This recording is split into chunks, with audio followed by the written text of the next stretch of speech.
দাবি একেবারেই স্পষ্ট।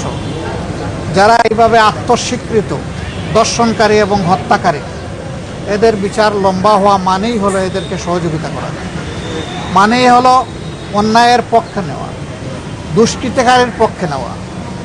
এখানে বিচারটা মাননীয় প্রধানমন্ত্রী তাদের বাসায় গিয়ে আশ্বস্ত করেছেন 15 দিনের মধ্যে বিচার সম্পন্ন করবেন।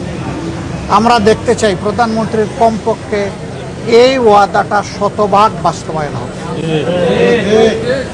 এবং এটি যদি বাস্তবায়ন হয় সারা বাংলাদেশের 18 কোটি মানুষ খুশি হবে, ওনার জন্য দোয়া করবে।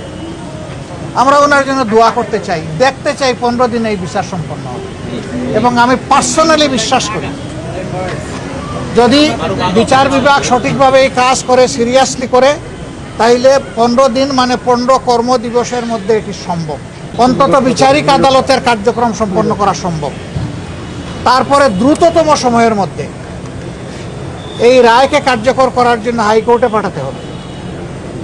ওইটাও যদি সিনসিয়ারিটি থাকে উদাহরণ সৃষ্টির জন্য, ওইটাও 1 মাসের মধ্যে হয়তো বা সম্পন্ন করা সম্ভব।